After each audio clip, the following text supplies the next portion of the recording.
Sveiki, esu humanitarinių mokslų daktaras Andrius Martinkus ir tęsime mūsų pamastymus apie kintantį pasaulį ir apie Lietuvos valstybės, lietuvių tautos vietą šitame kintančiame pasaulyje.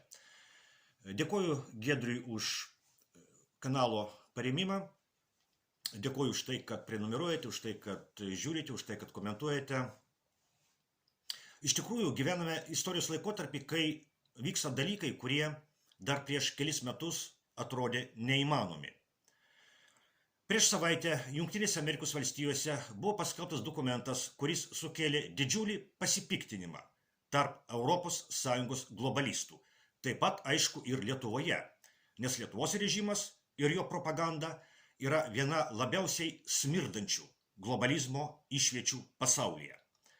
Turiu omenyje Jungtinių Amerikos valstijų nacionalinio saugumo strategiją, kurioje apie Europos politikus, apie Europos valdžiažmogius rašoma taip blogai, kaip nebuvo rašoma nuo Antrojo pasaulinio karo laikų, kai Jungtinės valstijos kariavo Europoje su nacių Vokietija, valdoma Adolfo Hitlerio.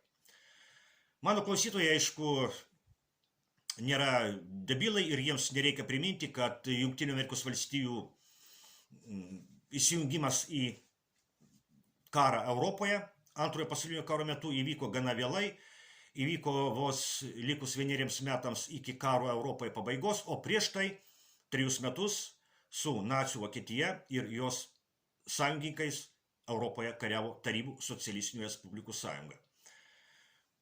Kodėl tai primenu? Todėl, kad yra kai kurie, iš tikrųjų, nežinau, debilai, kaip jos pavadinti.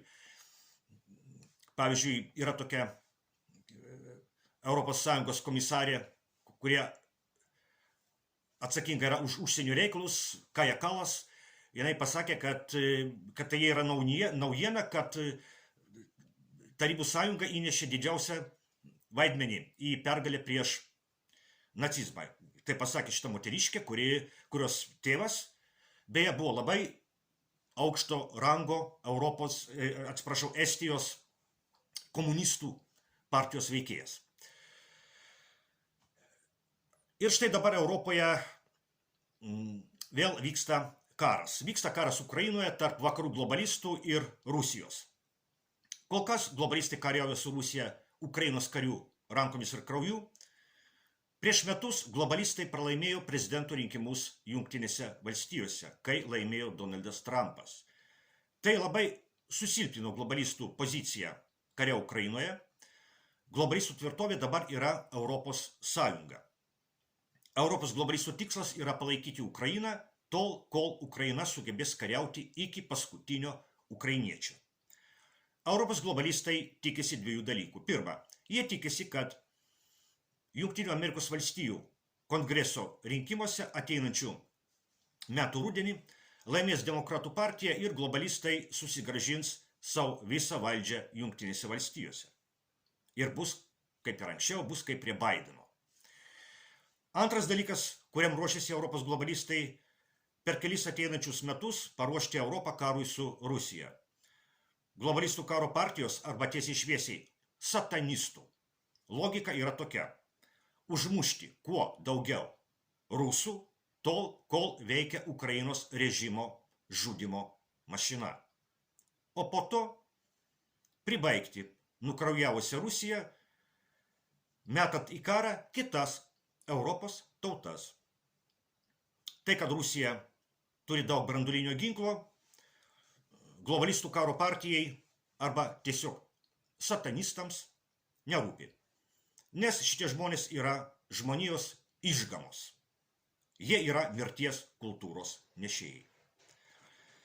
Galima ir yra už ką nemėgti Jungtinių Amerikos valstijų, bet tai, kas parašyta Jungtinių valstijų nacionalinio saugumo strategijoje apie karą Ukrainoje, apie Europos Sąjungą, apie Europą apskritai ir apie Rusiją, yra tiesa.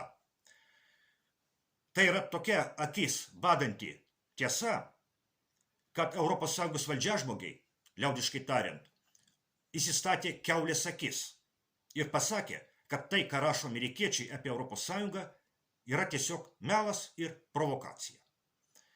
O kągi amerikiečiai rašo apie Europą, Europos Sąjungą, Rusiją ir karą Ukrainoje? Taip, ES ir Lietuvos Landsberginio režimo valdžiažmogių požiūrių jie rašo baisius dalykus. Amerikiečiai rašo, kad karą Ukrainoje reikia užbaigti, o su Rusija reikia atkurti strateginius santykius. Amerikiečiai nevadina Rusijos priešų, o atvirkščiai rašo, kad didesnį pavojų Europai kelia pačios ES vykdoma politika. Amerikiečiai rašo, kad ES ribojama žodžio laisvė ir trukdoma veikti opozicinėms politinėms jėgoms. Amerikiečiai rašo, kad po 20 metų kai kurios Europos valstybės, NATO narės, taps nebeatpažįstamos dėl nekontroliuojamos migracijos. Amerikiečiai rašo, kad Europos civilizacija yra mirštanti. O ar tai netiesa? Prisiminkime garsų Vytauto Landsbergio gerbėjus ir kovo 11 akto signatarės Nijolės Uželytės pasakymą, kad po 100 metų Lietuva išnyks ir tai, pasak jos, bus gerai. Jungtinių Amerikos valstijų nacionalinio saugumo strategija atspindi didžiausią skilimą vakaruose nuo Antrojo pasaulinio karo laikų. Ir vienas didžiausių šio vakarų skilimo požymių yra tai, kad yra vakarai, kurie nori karo su Rusija ir yra vakarai, kurie nenori karo su Rusija. Pakartosiu, galima nemėgti Jungtinių Amerikos valstijų ir tikrai yra už ką, bet šitame konkrečiame dokumente Jungtinių Amerikos valstijų valdžia yra teisi dėl karo Ukrainoje, Europos ir Rusijos. Ne Rusija kelia didžiausią grėsmę Europai. Didžiausią grėsmę Europai kelia globalistai ES valdžioje ir atskirose Europos valstybėse. Didžiausią grėsmę Europai kelia tie, kurie nori karo su Rusija ir kurie ruošiasi šitam karui. Buvęs Lietuvos ministras pirmininkas Andrius Kubilius. Prisimenate naktinės reformas ir taip toliau. Taigi Andrius Kubilius, kuris dabar yra ES gynybos ir kosmoso komisaras, pasakė, kad reikia ruoštis galimybei, kai NATO 5 straipsnis nebus pritaikytas situacijoje, kai jis turėtų būti pritaikytas.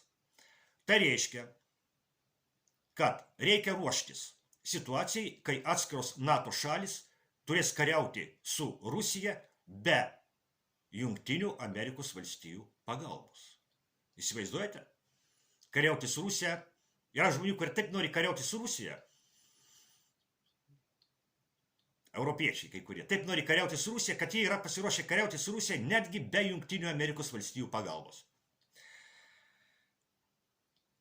ES ir atskirų Europos valstybių valdžioje yra globalistų karo partijos atstovų, kurie yra pasiryžę po Ukrainos mesti į karo su Rusija ugnį kitas Europos tautas, netgi be Jungtinių Amerikos valstijų pagalbos. Šitie žmonės yra psichopatai ir mirties kulto garbintojai. Jie yra taip pat ir vagys, tai yra nusikaltėliai, kurie išvagė milijardus per koronaviruso pandemiją, kurie vogė ir vagė kartu su Ukrainos vagimis, Ukrainos kare, kurie nori dabar pavogti Rusijos pinigus saugomus Belgijoje.